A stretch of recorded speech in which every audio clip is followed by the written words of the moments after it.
Hey guys, this is Alex, and welcome to the Two Dudes, Brews, and Reviews podcast. On today's episode, we're talking about the live-action and animated hybrid film from 1988, Who Framed Roger Rabbit. If you like what you hear, consider subscribing to the podcast, give us a rating, and maybe even tell your friends about us.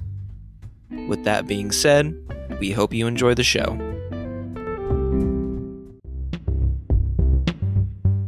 I went on vacation to Orange Beach. It's like Gulf Shores, Alabama. It's like right next to each other. Yeah, it was a good time. I relaxed, finished reading, finished The Way of Kings. It's probably been like a month. I think I started it back in February or March. It was tough to get through until like the last 300 pages. It's like a 1,100 page book. I read the book on the way down and then I finished it on the beach. And man, it was great. You know that book that you read was good because you went on vacation and then you skipped past the vacation shit and went, so anyways, this book. Yeah. Well, that was like my what I wanted to do on vacation. I was like, my goal for this vacation is to like kind of go with the flow and relax. Yeah. And do whatever. But my sole purpose of being there was to have the time slotted to read this book. I get it. As soon as I got it finished, I was like super happy. We ate great food, a lot of seafood, crab legs, shrimp, all this fun stuff, and sent me a lot of cigar selfies, I'm pretty sure. Yeah, I just send you pictures when I'm on vacation, and yes, I'm usually smoking something. When I was in Key West, it was cigarettes, and on this vacation, it was cigars. Wish I could say I had some life update stuff, but I didn't do a goddamn thing when you were gone. I delivered pizza, watched movies, been watching The Boys lately, Hey, that's something. Which is really great. I think we like kind of talked about it on an episode or two before this when we first started it, but it's really good. Before we hop into our film tonight, we're drinking Urban Artifact Peaches and Cream. It's a nitro fruit tart, and this wasn't really a hard choice for either of us because we looked at it at the liquor store and we're like, that sounds amazing. And it is. It's very good. Sometimes we forget to bring up what we're drinking on the podcast. I know. This is one of those nights where like we have to. It's really fucking good. We can kind of skip over stuff if we forget to like have a thematic tie-in. But yeah, this shit's really good. It's really tart, but the finish is that vanilla cream. You were reading this earlier, but the back of the can says it has half of a peach and 3 dashes of vanilla. And this might be my favorite thing that we've had from Urban Artifacts so far. This is pretty good. It doesn't wear you out. It's 7% though, and I've already drank half of my glass, so I got to be careful here. Oh, We're you're like going 10 minutes. It's really, really easy to forget. You're drinking like I am, or like how I usually do. It's like really refreshing. I can't help but drink it. You have the floor. This is your recommendation. Lead me there. Yes, sir. So I recommended the movie. It's Who Framed Roger Rabbit? Kind of a childhood favorite of mine, I suppose. Really? I don't know if it played a role in your childhood at all. Directed by Robert Zemeckis. He's done some famous movies. Forrest Gump, Castaway. I believe Back to the Future and most of its sequels. I thought he was a writer. Nah, he might have been. I looked at his IMDb, right? IMDb, sorry. I looked at his page. Beowulf, like 2007 or 2008 Beowulf. He did that. The animated? Yeah, and he did Polar Express too. Which, I mean, makes sense for that time. He was probably like trying to push that Uncanny Valley fucking whack shit. I was actually surprised that you knew what this movie was. Really? Yeah. You think so? I mean, it's 88. You were born about, what, 10 years later? Yeah, 11. 11 years later. Holy shit, you're a 99 baby? 99. God damn. Oh my god, you're right. Yeah, man. Holy shit. I've talked about it, yeah. When was the first time that you had watched this movie? I don't know. I feel like I've caught glimpses of it here and there. I mean, I think I've seen it on TV a few times. Like, that's like the only way I ever consumed it. I knew how the movie ended once I started remembering things as I was watching the film. And so it wasn't like super far-fetched for me to understand, but I really had no idea what the plot was. I knew, obviously, based off the title of the film that, hey, it's Who Framed Roger Rabbit. Like, it's pretty self-explanatory. It's going to be like a whodunit. And I remember like big moments, like especially like bar scenes and like the piano lounge type of club, music club and everything, and Toontown and the ending of the film. But I don't really remember like the setup. And I remember the beginning of the film, but I didn't have an understanding of where the film was heading before it started. I think the first few times that I saw this, when I was a kid, I watched this many, many times on a VHS copy that I had. I don't think I was old enough to really understand the plot. I mean, this is really an adult movie dressed up with Warner Brothers and Disney characters kind of surrounding everything.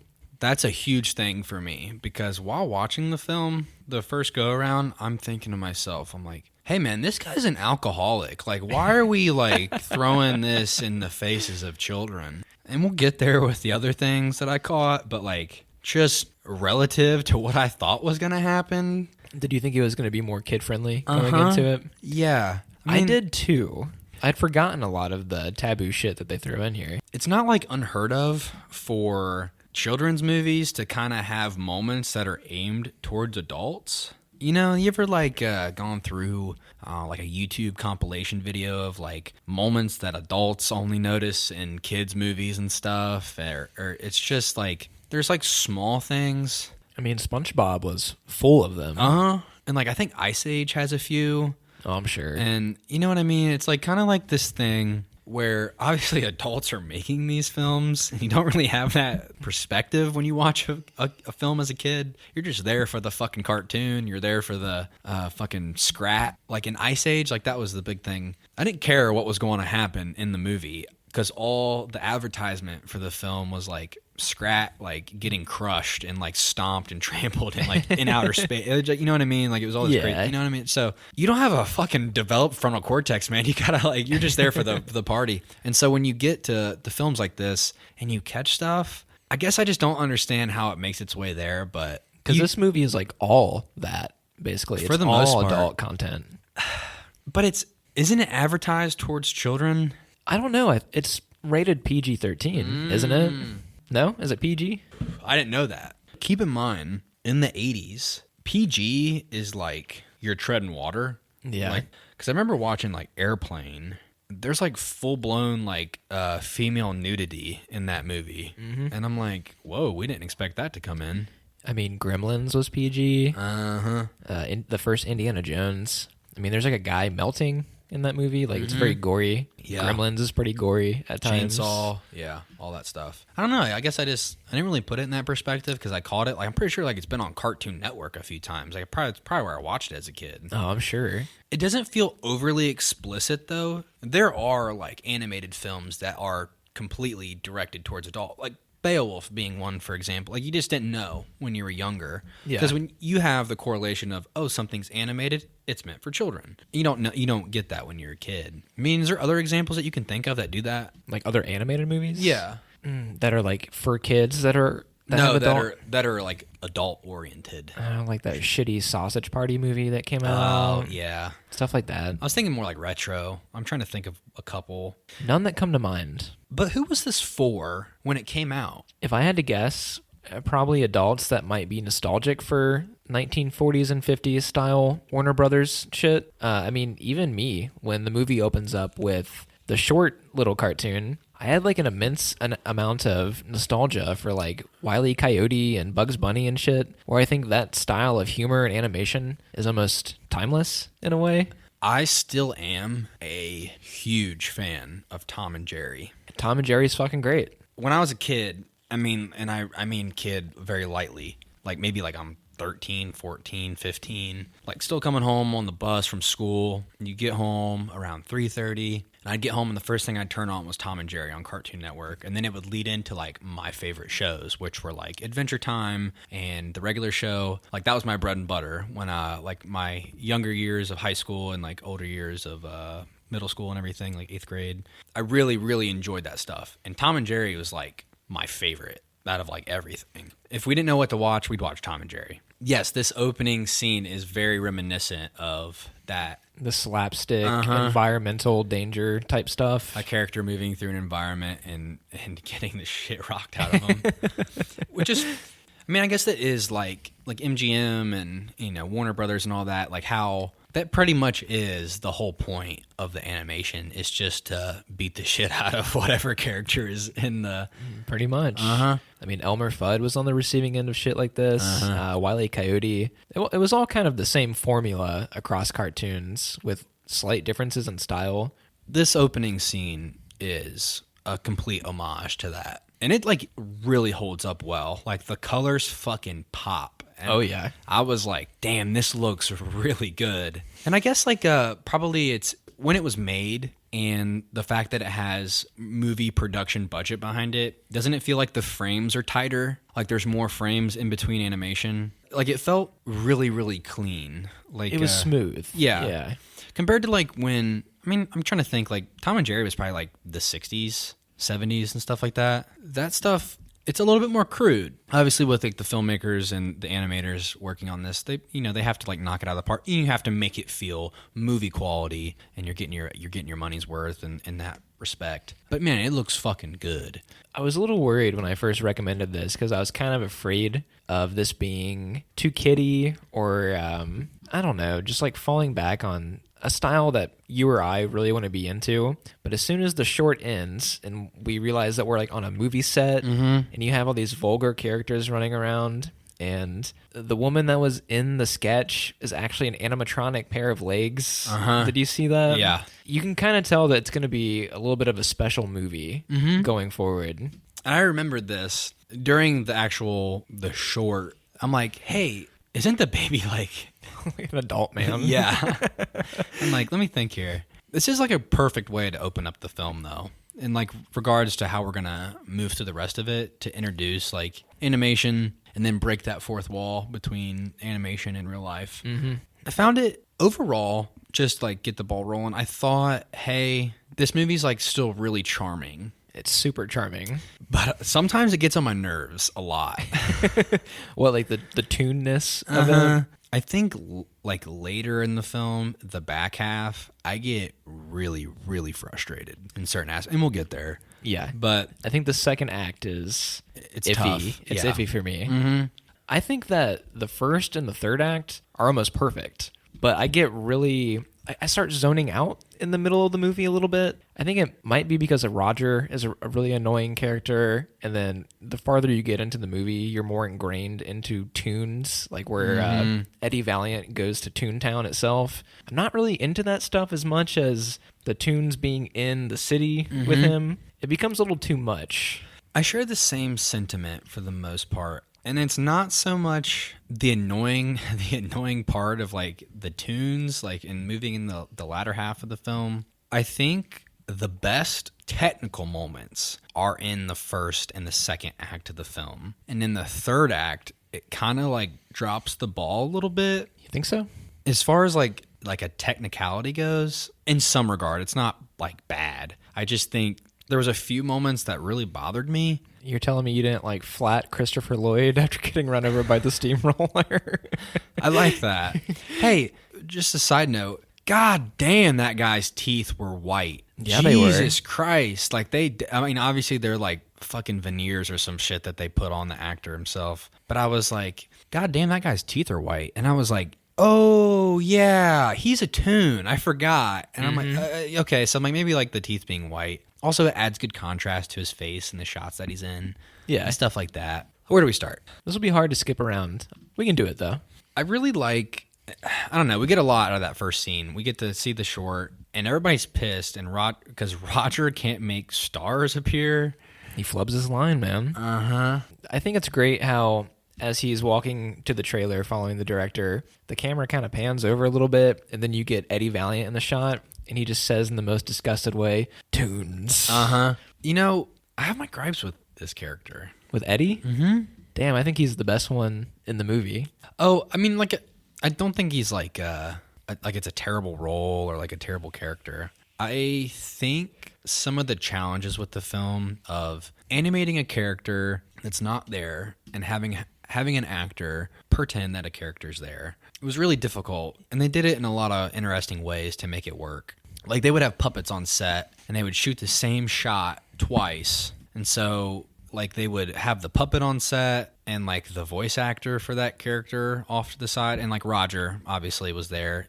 The guy wore, like, a rabbit suit. Okay, I'm glad you know about this. I watched the documentary for the film. Oh, you did? It's like 30-something, almost 40 minutes. It's like just like a making-of film. Oh, no shit. Talks to, like, the producers, like Spielberg's in it for a second, and like a lot of the animators. and obviously Zemeckis speaks on the film a lot. But yeah, man, like the guy, I don't know the actor's name that plays Roger. He's the guy from Zodiac that when Jake Gyllenhaal goes... the basement. The basement scene. That's awesome. He's the projectionist. Yeah. Yeah, that guy's weird. He wears the rabbit suit on set. Like, I don't think anybody told him to do that. No, he requested it. And during the documentary, they mentioned a little side story. I think one of the animators makes a comment, and they said, on set he would wear the suit, and then they would go to like lunch at like the studio and stuff. And a couple other filmmakers, like probably other techs and crew members and everything, were saying, "Oh my God, you see that Who Framed Roger Rabbit? The guy's in a rabbit suit. That shit's gonna flop." They have no idea. Yeah, they had to make it work in that aspect of acting when nothing's there. And he does a great job. He fucking sells it really, really well. Like, he had to go to mime school to like pretend like there's weight in his hand. You know what I mean? Like when the moments where he picks up Roger, you have to pretend that there's weight in your arm. You have to, small things like that really help sell the performance. But the stuff with him and him being like a full-blown alcoholic like really bothered me, because all of a sudden he just decides right then and there that he's going to stop being an alcoholic in the middle of the road. Yeah, and it didn't really lead up to, like, he never acknowledged that he had a problem up until that point. Nope. So that was, like, really underwritten. Now, I like that he was an alcoholic. It makes him a little bit more... Him and I, we get along, we have things in common. Damn it, you're right. It gives your hero something to fight with, although it was underwritten in that aspect. It was the only thing really about his character that really bothered me. Other than that, he was great. I love like his interaction with the bartender. I can't remember her name. Dolores, yes. I really liked her character too.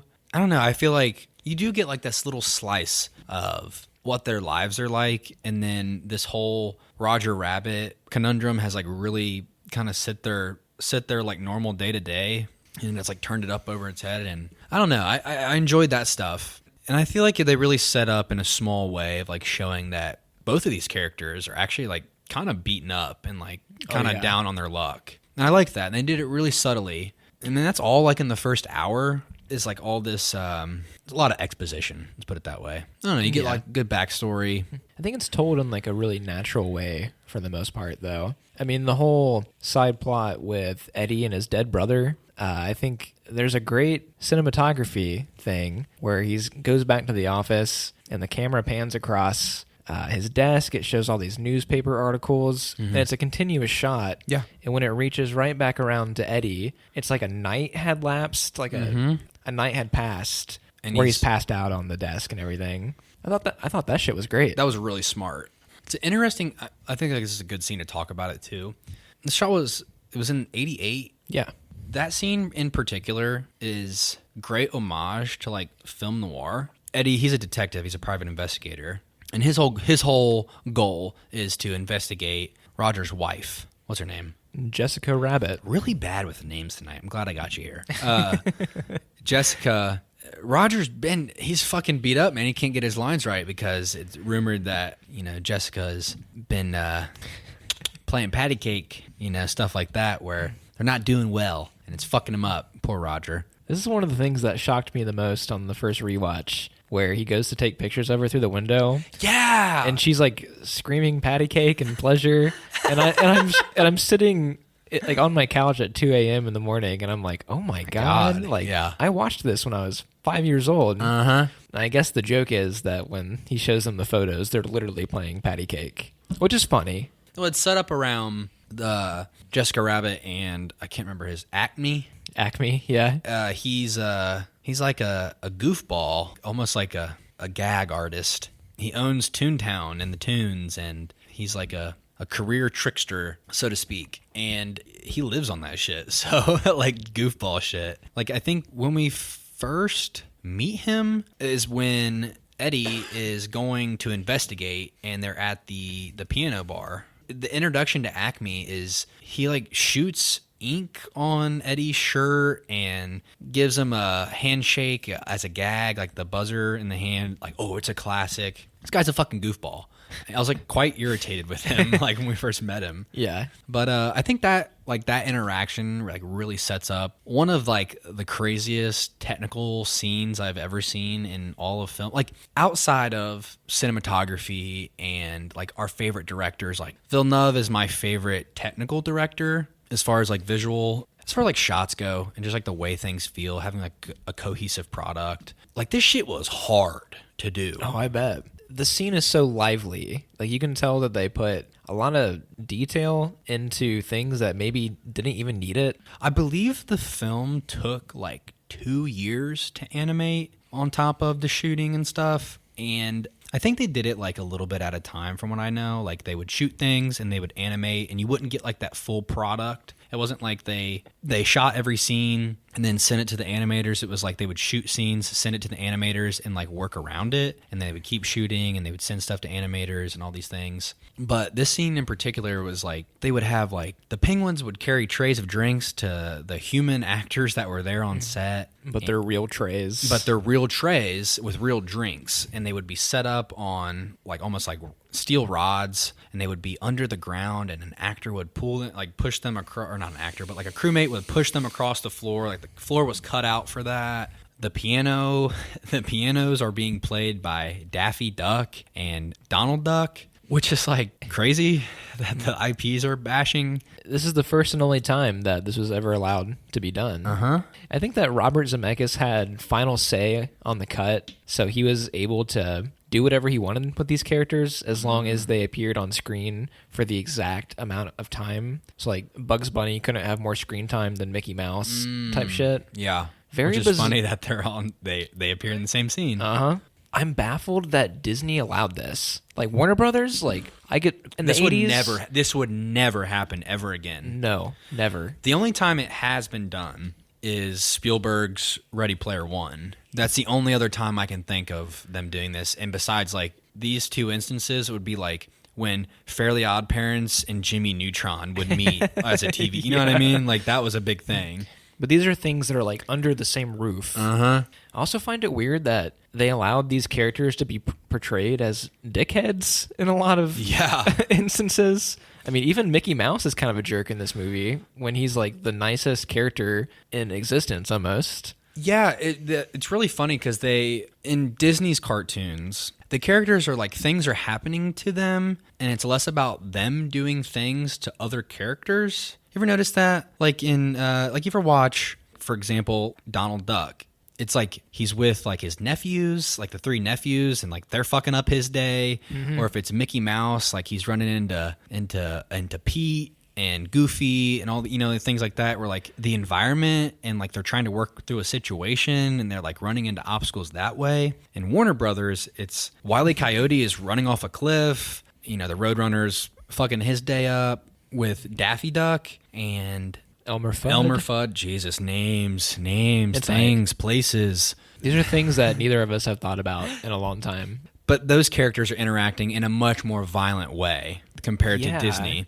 And so when you get Bugs Bunny and Mickey Mouse both like refusing a parachute to Eddie in Toontown, it's like it was very, very weird. In that moment, I was thinking, hey, like Mickey Mouse doesn't do this. Yeah. This is very, very odd to me. Like it's in character for Bugs Bunny to do something like that. Like he's a dick most of the time. Yeah. It just kind of like was weird to think about, like the perspective of that. Like they would never let these characters, they would never like let that situation arise for these characters to kind of be degraded or like their brand to be fucked up with like that. In Ready Player One, it worked in the way that, hey, all these characters that are appearing on screen right now are real people and they don't really have, they're not a portrayal of a brand or an IP. They're really just like skins for people in the world. You know what I mean? Yeah. Did Robert Zemeckis have proof of Walt Disney's frozen head or something? Is that how he got approval for this? That's like, it blows my head. It's like the dark side of Hollywood, bro. I don't know. I feel like blackmail had to be a part of this somehow. But getting to see these characters together in the scene really helped in my opinion. Like, how do you put it? It like humanized and personified the cartoons quite a bit in a way. It's weird to me because it kind of feels like this is a place out in Hollywood. You know what I mean? Like the movie's set up in a way where it makes it very believable that, oh yeah, the cartoons are real things, and we have to, like, they're on a schedule, and they're on the payroll, and, you know, the manager for fucking Daffy Duck has to approve. You know what I mean? It kind of feels like it personifies them, gives them more weight, and I don't know, it added a lot to me, and I appreciated it a lot as an adult. Compared to, like, when I was a kid, you know, this shit would go right over my head. Oh, yeah. I think I enjoy it much more as an adult now, aside from the nitpicks that I'm sure we'll get into at some point. Piss break. What were we talking about? We're talking about the peanut bar scene and everything. I think we were just talking about, like, the integration of animation and real-world objects. I think it does a really, really good job, and I think this is one of the big moments where it really feels like there's good weight to the scenes and stuff, because like the piano like blows open and like a hole gets blown through the piano from a cannon being shot through it. They're using real pianos, right? Mm-hmm. I couldn't remember if they were animated or not. And they get pulled off screen. The pianos get pulled off screen with the characters, and the stools are just left. They do the stereotypical big crane item that like sweeps people up, almost like the shepherd's hook. Yeah. Okay, that's a better way to put it. Yeah, it's every scene where this stuff is being used. Like Roger sits on a box in an alley and like dust is kicked up and the box moves, or he grabs onto somebody's shirt collar and it moves. Or in like the first real showing in that first opening short is Roger storms off set, and I think he like knocks over something while he's storming off. Yeah. It shows that when the filmmakers were making the film and they had to like show a test screening, I believe, to the studio, or maybe it was like an audience, I can't quite remember. And it wasn't even the actor of Eddie. I can't remember his name off the top of my head, but it was like a fill-in detective. And they did a short film, and it does have Roger in it, and it is like the voice of Roger in all these. But it was like to show that, hey, this will work. Like Roger like knocks over a trash can or some crates or something as he's going down the stairs. And that's just one of the big things that makes this work is the human interaction and the fact that these cartoons can move through a scene even though they're not there, and move objects on set and it be believable. Mm-hmm. Because if they weren't touching, that was the big thing with having puppets on set, having an actor be on the same eye line as the cartoon, because the best way it was described, and the actor that plays Eddie actually in the documentary mentions, if I put my hand in front of my face, I can stare at my hand, but as soon as I move my hand away, my eyes have to focus what's farther away. Mm-hmm. So and an audience can tell when somebody's doing that. Correct.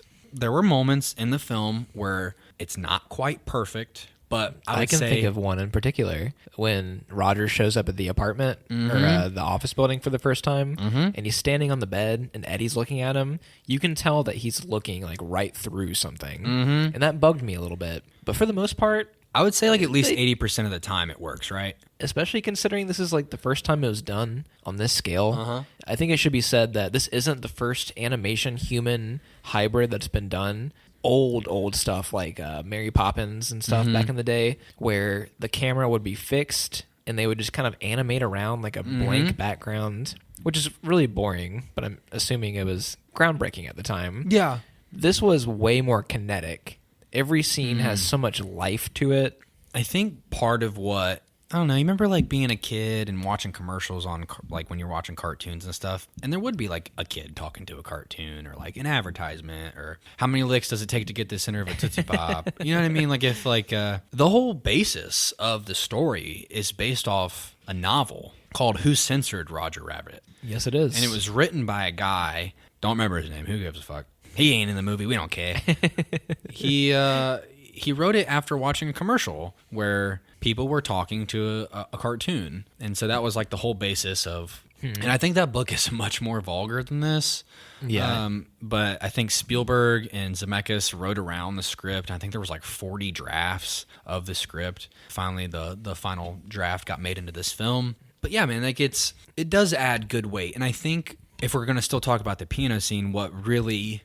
I think helps, you get introduced to Jessica Rabbit, and she has her solo performance. I don't know if it's like a burlesque. I don't know how you would describe it. It's not like a burlesque thing, but it's like, remember in Forrest Gump when Jenny's singing naked behind the guitar? It's kind of similar to that.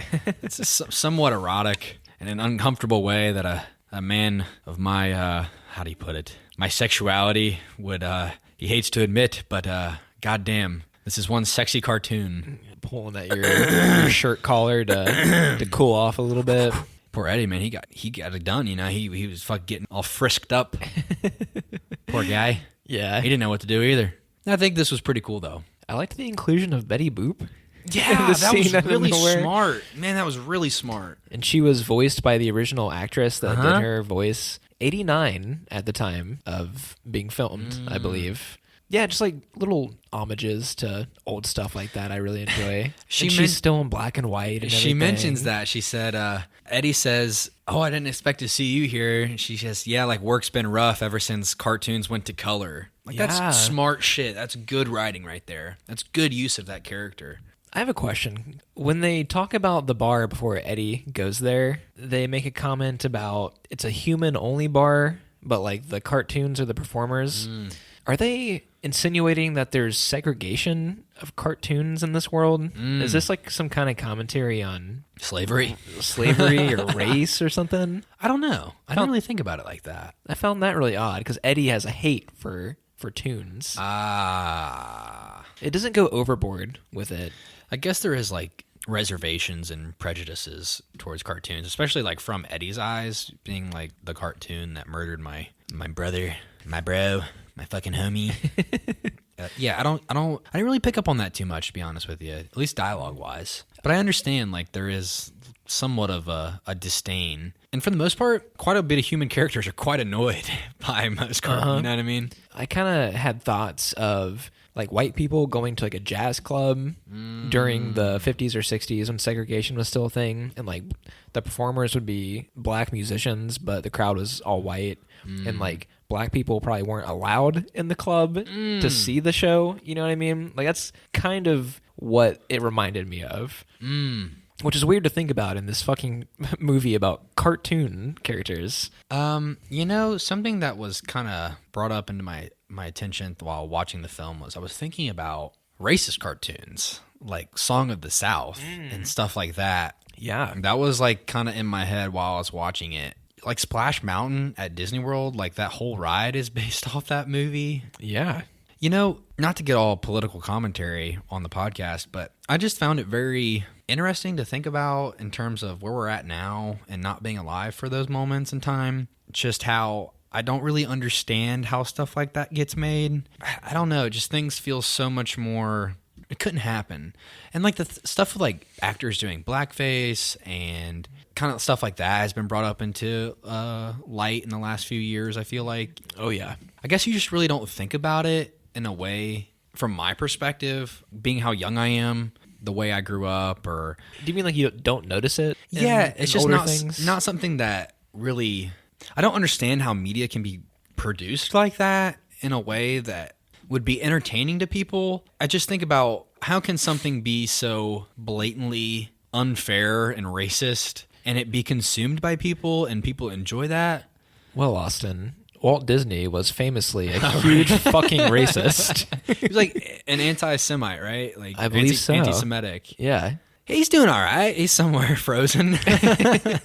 Figure it out. I wonder if we'll see him unfrozen in our lifetime. You ever notice the fact that all the pictures of Walt Disney have been edited? Because In what way? Walt Disney was a famous smoker, and all photos of him have been edited to edit out cigarettes. I did not know that. I'm pretty sure he like died of cancer or something, like lung cancer or some shit like that. Oh, probably. So like He died. He died. Quote unquote. They cut his fucking head off and they put him in a freezer.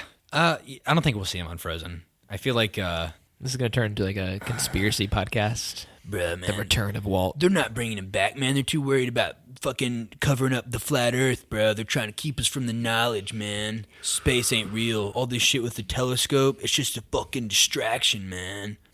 We're off the rails tonight. Jesus. Well, it's only fitting for this film. Yeah. I want to talk about a couple big moments that I found really interesting. I hope you don't mind if I go there already, but I want to talk about Eddie in Toontown. Okay. Really bad.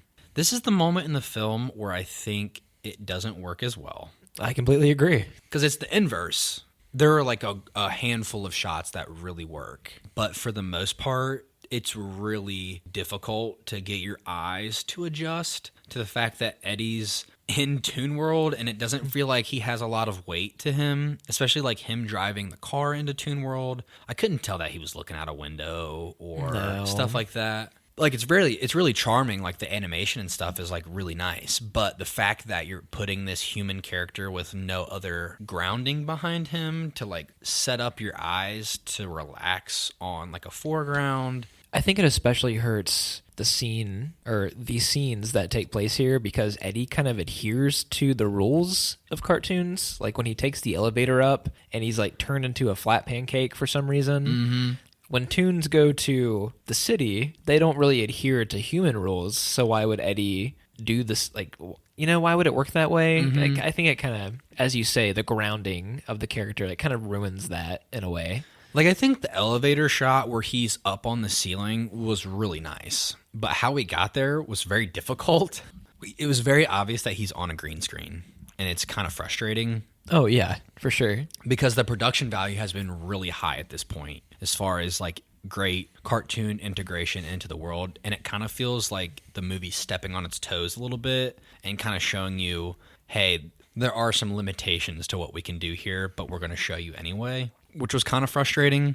I understand they have to go there. Yeah, it's where the story took them. Mm-hmm. I mean, but there's also, like, there's a handful of great shots, like when he's in the alley with Jessica Rabbit. I thought it's a great homage to film noir. It's shrouded characters. But goddamn, what's his name? Dune? I can't even remember. It's the guy with the fucking chiclet teeth. Why can't I think of what this is right now? Is it? No, it's the whole guy that's trying to buy up Acme. Oh, Judge Doom. Judge Doom? Is it Doom or Dune? Doom. Yeah. Okay. Christopher Lloyd. Okay, yeah. This makes me... When Jessica Rabbit's explaining to Eddie in the car in Toontown, it's like they're talking about Detective Doom. And I'm like, oh, MF Doom had to use like this clip somewhere along the, like, Doom, he's coming in... Yeah, you're probably right. It probably was used. Because I heard it and I was like, this is perfect material for a MF Doom sample. There's something about this second act where, for some reason, like my brain goes numb trying to think about what happens during it. Like, yeah, really bad. Most of my knowledge of the movie lies in the first and third act. The chase scene and the Toon Taxi and all that stuff, like my eyes start glazing over. I completely agree. And I think it's something to do with what we've kind of already established with slapstick cartoon comedy and watching like a human character move through that. It becomes, I don't know if it's like a Pavlov's dog thing where you were just trained to like glaze over like you would when you're watching Tom and Jerry or Bugs Bunny, stuff like that. I'm like, yeah, I don't give a fuck.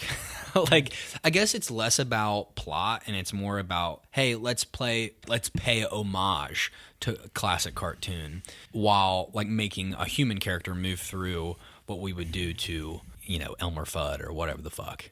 A lot of it has to do with the writing becomes a lot less clever. Where I think in the first and third act, there's all these great visual gags and one-liners, puns, like satire on old Hollywood and cartoons and stuff, which is all shit that I love a lot. And then when it turns into like cartoon chase scene, like I'm just bored in a way. I literally watched this less than 24 hours ago, and I can't remember a lot about what happens in that section of the movie. He like does like the Shining thing where he like goes up to a beautiful girl that he thinks is Jessica Rabbit and it turns out to be some fucking what I would consider like a classic Middletonian meth head looking woman. This is way too familiar.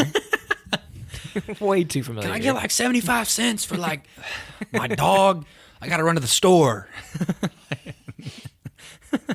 I don't know. Damn it. It does feel like a pretty disconnected from the rest of the plot because the entire film has quite literally been homage to film noir with cartoons in it. Yeah. And even the soundtrack is that. the soundtrack is slow jazz and suspense, like strings and horns and good tempo, like moving your characters through scenes, good background music. Like it's great. And like what they did with Jessica Rabbit, when she was on screen, it's always like this seductive horn. That was completely like ad lib, created on the spot by the orchestra. They would play the film for the orchestra, and when she was on screen, someone would like solo or kind of have, I guess, yeah, you consider it like just a solo, like a horn player would just, kind of add that seductive flair to it. And it was a good way to add, I don't know, a good creative life to a good soundtrack like that. I do have my gripes with the soundtrack at one point where I noticed it was a little off, and that's during the third act. What point in particular? Like the scene in the Acme factory? The reveal, there was some spots there where I felt like the tempo was really off. It kept playing like this same note over and over again at one point when it was like the reveal of Doctor Doom. Judge Doom. Judge Doom.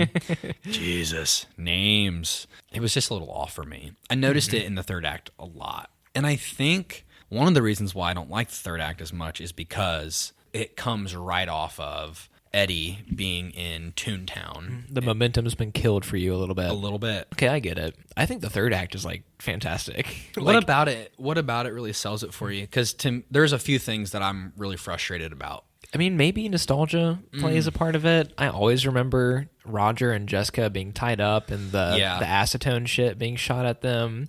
Eddie doing the vaudeville dance and shit.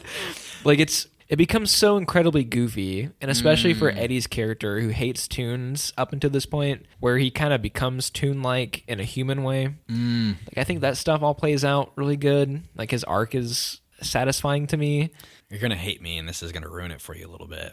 Okay. This reminds me of The Son of Mask a little too much. The third act of this film. No. See, I told you. Nah. Are you talking about like the dance numbers that begin The Son of Mask? That's all I remember from that movie is like a 20-minute like song intro. Oh my God. A little bit of that, and in The Son of Mask, the whole thing was Loki wants to steal the baby because the baby is born of the mask. And they do a bunch of whack shit and try to get the baby to like, it's like if you put a baby, you ever seen those things where they put a baby between mom and dad and it's like, pick one. Let's see who the baby loves more. Let's see this fucking undeveloped cricket brain decide which one it likes more. It's just like this stupid thing that they do at the end. And it reminded me of that because of the dance numbers and the big set pieces that are involved. Because in The Son of Mask, that's a big thing at the end. Like Loki turns into like a carnival merry-go-round thing or some shit. It's just like, or like he turns into a jack-in-a-box. It's like this, sorry, I don't mean to ruin it for you, but... No, you're not ruining it for me. I still think it's good. In that film, the dad is an animator as well, and I think that's supposed to play a part in it. So my brain is a little bit tied together for those two things. Okay. And that's the third act of that film, and it reminds me of the third act of this film. And I find Judge Doom to be a little much for me. I agree, actually. When I was a kid, I found Judge Doom to be the most terrifying presence, especially with him putting the cutest little cartoon shoe. Oh my God, dude. The barrel of dip, that as they call it. Broke my heart to watch that shoe just die. It's so fucking unnecessary. It's like when Will Smith has to kill the dog in I Am Legend. It breaks your fucking heart to pieces. I think it does do a good job, even as an adult watching this, as making you detest the character.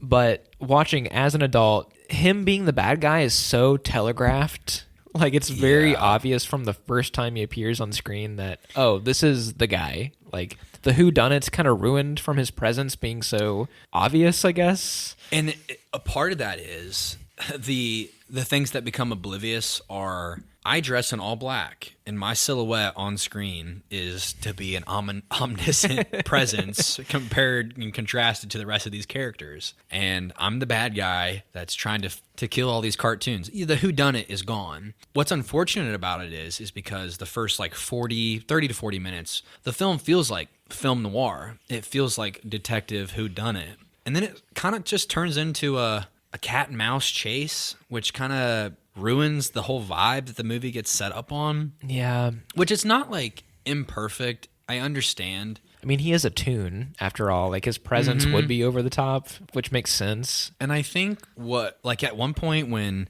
Jessica shoots at him in the back alley in Toontown, he, like, runs away like he's almost, like, high-kneeing across, like, he, like, I don't know. His lines become more corny. We're, like, at about an hour mark in the film, you get Roger Rabbit in the bar singing with all the bar dwellers and the bartender and Eddie, all these things. It's a really fun scene, and his presence coming on screen there is really felt, and it's great. And you know he's the bad guy, but it adds good weight. And by the end, though, it really feels like his actions at the beginning of the film that were being set up, it kind of falls apart a little bit in my book. I think so, too. And, like, it's hard to be heavy-fisted about it because in the context of the film, it's like, who gives a fuck? You know what I mean? Yeah. So there's that thing. It bothers me. It's a hard line to balance. Mm-hmm. I think as an antagonist, he falls apart for me a little bit. And the third act of the film struggles for me, too, because it feels like Eddie has come out on the other side of, like, choosing not to be an alcoholic anymore for some reason. And for some reason. He kind of, like, I just don't understand why he's all of a sudden changed his tune. Fucking white people comedy. And so it just bothers me in a way. I don't know. I feel like the movie could have ended a lot differently. And something that, I don't know if you'll feel this way, too, but there are moments where the film becomes sinister, where, like, the shoe gets dipped in the dip. Yeah, and you feel it. Yeah, and, like, if this movie's PG-13 in the late 80s, to me, as a kid, it felt like this is a kid's show. This is a kid's movie. Like, this is not for adults.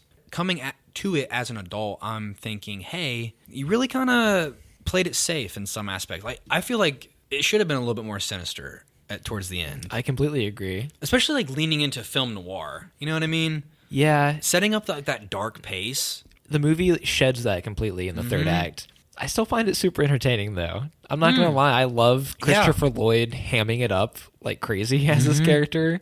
After he's flattened by the steamroller, and Eddie says, "Holy smokes, he's a toon."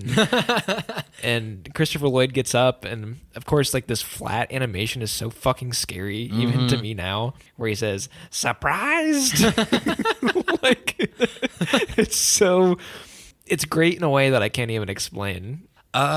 He kind of turns into, like, this crazy lunatic. He takes off his fucking hat, his hair gets crazy, he fucking pulls his eyes out, and they're, like, cartoon eyes. This used to scare me so bad as a kid. Which is, like, really smart to say that, hey, he's a cartoon, so we're going to animate, we're going to animate his eyes now. They dispose of him too quickly, though, after the reveal. We're like, he's the toon. All right, we beat him. Like, movie's over. Dude, the final battle factory scene is like 20 minutes long. It's very long. It's very, very long. But we didn't really talk about it, but, like, the Weasels have, like, they're like the mob for this character. They're like artificial tension to show up in a scene and be a threat to characters. I mean, they're all right, I guess. I wanted to talk about them because when they come visit the apartment, that's a really great scene when Roger's under the water while fucking Eddie's washing his clothes in the sink. I don't know. I don't want to skip over them because I felt like they were a good part of, like, the cat and mouse chase. Yeah, totally. And I don't want to, like, forget about them because they quite literally laugh to death. This is one of the visual conclusions for a character that I really enjoy. They die in such a great way. What, the souls floating out of their bodies? I mean, shit, even the one weasel is, like, grasping at the soul, trying to pull it back in. Like, that's I was like, hey, that's dark. That's super dark.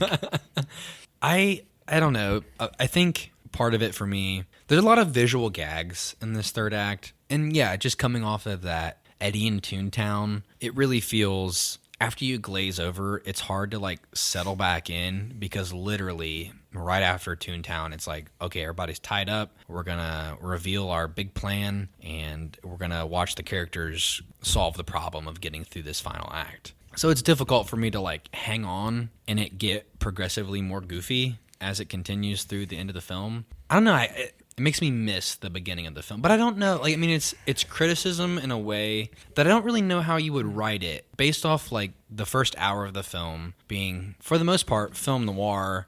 Like, do you set up a more sinister tone and, like, leave the reveal till later? Because the reveal happens probably, like, an hour and 20 in. The reveal of Doom being a tune? No, like him being the one that killed Acme, and the gun coming through the window when Eddie confronts what's his face? I don't remember him. He hires him. Oh, MK Maroon? Yeah, or RK Maroon. Like, that's great film noir right there. That reminds me of, like, Psycho. That was super dark when that happens. And his, like, tie is stuck in the machine, so his, like, body is kind of limp, laying Gets over shot the table. in the back. Gets quite literally shot in the back like a squib and everything. Yeah, and it's played like any other thriller, murder, mystery type movie. Little moments like that where I'm thinking, you can go darker. Like, you can continue that. Yeah, they really do, like, meld a lot of tones in this movie. I don't know, would it be as special if it didn't go in the cartoony direction?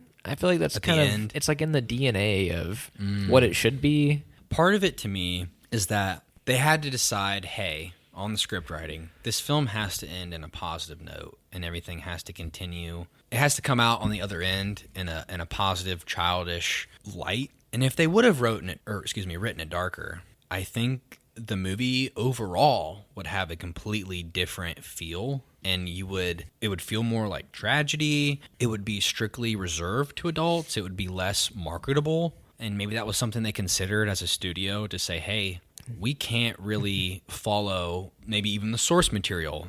Maybe the source material is a little bit darker. And this has to be profitable for the studio. Like, you got to sell tickets, man. Correct. And the source material is a lot darker. I've read into this a little bit, where in the book, Roger Rabbit and Baby Herman die, and the Roger Rabbit character that is with Eddie Valiant in that story is a copy, like a clone or something. Like, whoa. The way they adapted it into this movie was way more consumable. I think I've read that people enjoy the movie way more than the book. I know we're in the home stretch here. Can I just comment on how weird the villain's plan is? Yeah, dude. Capitalism. It like illuminates the problem with capitalism quite a bit. The bad guy wants to abandon the rail car system, which apparently everybody likes in LA, to build freeways. And so everybody will have to own a car because I own the trains and the rail cars and I can dispose of them. And I'm like, hey, wait a minute. Are you telling me this is what happened? I'm like, is this reason why we all have cars? Because of lack of public transportation? And are you also telling me that in this universe they avoided that? Oh my God. Fuck. Yeah, it's kind of interesting. I mean, even Eddie... I almost completely forgot about that. In the beginning of the movie, when Eddie tries to hop onto the railway car, he's talking to the cigarette-smoking children on there, who he bumps a smoke off of. About... Thanks for the cigarettes. Like, who needs a car when you got the greatest public transportation in the world right here? Little things are hidden like that in this film. That's super weird to me. Oh, I don't want to unpack that. I don't want to do it. I can't do it tonight. We've already been there. I can't. Oh, yeah. Talk about flat Earth. We can't be doing this shit. I don't know. I don't know what I'd change. I don't think the movie would be kind of considered a classic in a way that it is now. If it did take a darker turn, it would be like a cult classic for adults. It's something that you get introduced to. You watch Fight Club, and what other's a good coming-of-age film that you watch when you're 14? I don't know. For me, it was like Fight Club was the one. Yeah, Fight Club. You watch Fight Club and Roger Rabbit, man, and you're a man now. But I don't know. I don't know what. I think it would become more obscure and less marketable if it didn't kind of have a fun, bombastic ending. I'm fine with the way it is, except for like tighten up that second portion or the second act portion of the movie. Yeah, to me, I just want things to be a little tighter. It doesn't like ruin the film, but with analytical eyes that have been trained over the last few years, it's become more difficult to let things go like that. If the thing doesn't look good on paper, it becomes harder to translate. But overall, to me, technically, and for the time it was made and all the man hours that were put into this film, I like respect the shit out of it. I just want things to be a little tighter on the script end. And that's all like Spielberg and Zemeckis, and like that you can't that's the writer's room stuff that you can't really that doesn't translate into the man-hour hard working of like the crew and the animators and editors and soundtrack. And it's kind of like the Avatar problem, where like big focus on tech and special effects, and then the story is not as satisfying. To me, considering my problems with the film, setting that aside, I still think the film is really charming, and I think it's really fun. It feels like a great time capsule, something that kind of broke the mold a little bit. I mean, when you recommended the film, I'm thinking, holy shit, like that's such a fun, like that's such a great movie. Like I was so excited because it's something that everybody's like probably seen or maybe doesn't talk about too much, but it was just really interesting. I respected it a lot technically. There was great visual gags, and I do have problems with certain characters and my stuff with like Eddie deciding to not be an alcoholic all of a sudden, and the Toontown stuff really, as you mentioned, like I glaze over. But from like start to finish, I would say I'd probably give it like an 8 out of 10. I don't know. It's just something that I think has stood the test of time pretty damn well. I mean, it's 30 years old. Or no, wait. Yeah, it's 30. Okay, I can do math. I can do things. I'm educated. Public school system. I got it. I still like it a lot. And I think that's good as an adult. 8 out of 10 is very fair. My score is not that far off from it. I would also go with an 8 to an 8.5. This movie does a lot of things that I enjoy. It's a mystery whodunit, noir, the animation and human hybrid integration type stuff, witty dialogue, and like some good cinematography moments. It is hurt a lot by that second act slump, but I think 8.5 is fair for me. Actually, this movie makes me incredibly sad because movie making isn't done like this anymore. Like, we don't really get this in 2022, where you have full scene of extras and animation and all these like practical animation going on and effects, where now it would just be a big green room that people walk around. A lot of that old movie magic is kind of lost Stuff nowadays. with like, before we went on vacation, they had Star Wars on TV, and we were like having a pool party and everything, and we'd all just come inside and Star Wars was on, and just watching like all those like ship battles and all this, and just recognizing while it was on the screen that this took a lot of work. Yeah. And it like broke ground, and it was so difficult, and the end product was like magic. It doesn't happen a lot these days. No. And I know we like talk about Avatar all the fucking time for some reason. Like, it just is a thing that appears on the podcast all the time. But I think like there are those moments that happen while we're alive when we get to see stuff like that happen, where it's like movie magic. And when I was a kid, that was the moment I remembered. And hopefully, even if like the script sucks and the story sucks, the absolute breaking of our current CGI understanding, and it just is something so much more, and a glimpse into the future of like CGI technology. I'm hoping like Avatar 2 becomes that next moment, 10, 15 years later, of just saying, this is what we're going to step into from here on out. It happens with visionary filmmakers. I know Spielberg isn't the director, but he had a big role in helping Zemeckis in this one. Yeah. And Spielberg's been along for many of those groundbreaking moments, like Jaws, E.T., things like those pivotal pop culture moments in filmmaking. And he's just one of those classic directors that we respect in that aspect. And it's tough when you look at it in the past tense of those things. But we have those moments. They just feel few and far in between. And hopefully, for as long as you and I live, we get to see like great movie moments like this. And I wouldn't be surprised, we do consider this to be like a fun, crazy breakthrough of like blending of genres and medium. But there are those moments where like Polar Express, like it's got Zemeckis' name on it, where it's, dude, Polar Express was a big fucking deal. Even though it's like crude and doesn't really hold up visually compared to what we have today. That movie is the epitome of Uncanny Valley. Correct. But I honestly don't feel like it held that title, at least from my perspective, because I watched it as a young kid. I don't think it earned that title until we progressed technologically with movie making and CGI and all these things. I don't know. Maybe I just get upset because I can't remember the last time I saw a movie that was all that charming. like this. There's a movie that came out recently. It's called Chip and Dale's Rescue Rangers or something. And I think it's kind of trying to be like Who Framed Roger Rabbit, where there's all this like blending of the mediums and all this like meta commentary. I've seen a scene from the movie where they go to a part of town called the Uncanny Valley and they meet the Polar Express characters. What? That's fucking great. And they say like, he's got those Polar Express eyes. Like, it's very creepy. That's awesome. I want more shit like that, you know? I think, I wouldn't be surprised, if... I think Ready Player One was kind of that for me a little bit, where... Okay. I've never seen that movie. Really? Have you really not seen that? That's one of my favorites. I think it came out in 2018, or maybe it was 2017. I can't quite remember, but... I think I was turned off from watching it because, like, the Red Letter Media review of it was very lukewarm.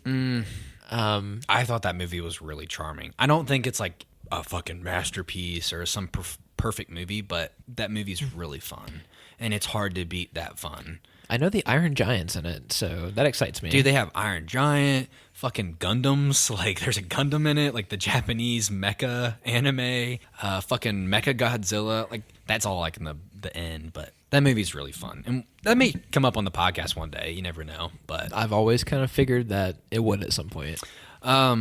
Well, it's not, but I will give you my recommendation. I'm ready for it. Dude, I haven't done an album in so long, and I'm doing an album. Okay, fuck yeah. What was the last album we did? Deftones? That was my last recommendation, yeah. Yeah. My last album recommendation. Look, man, I didn't know. I had been trying so hard to be inspired to do a record, but I've just been in film mode for so long. Same. And, the last record that I was really into was Kendrick Lamar's Mr. Morale, and we did a little mini episode on it and all these things, and it kind of like scratched that itch a little bit, and we didn't go that hard, and we were absolutely hammered walking into that episode. So, but I had like just a moment of revelation on Sunday. I was driving home, and a song came on, and I was like, yes, this is it. This is what I'm doing. I was so excited. We're doing Frank Ocean's Blonde.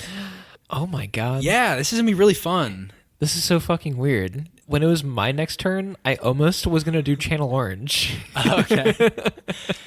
Well, I haven't been really inspired by music lately, and my whole thing was I've been listening to like lo-fi hip-hop again for some reason. Like I listened to it in the car when I was reading, and it was a Spotify playlist called Lo-Fi Hip-Hop for Reading or whatever, Lo-Fi for Reading. And I was listening to it, and then a song from, I believe Self-Control came on.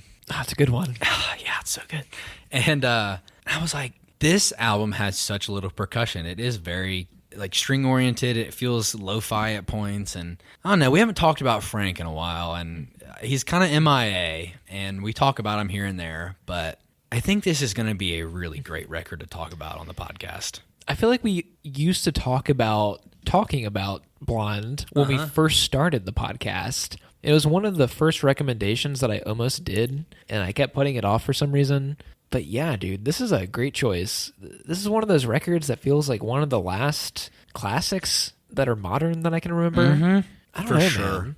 I'm excited to talk about it. I listened to the record all the way through already. Yeah, I'm excited to talk about it. I haven't listened to this all the way through in about a year or two, so I'm going to get really emotional probably. This album hits me really hard. Oh, we'll bring it up. This album, I think this album, just a precursor for our next episode, I will leave us off on. I think this record has done a lot for everyone that has listened to it. Oh, yeah. And everybody that I've talked to about this record, I think everybody can relate to it in a way, especially like millennials and Gen Z and just the generations it caters to. I think it'll be really good as a podcast discussion. And I have my gripes. I'm excited. I'm super hyped. I'm so excited. It should be a good record for the format. It'd be a good discussion. We'll talk about how much we miss him.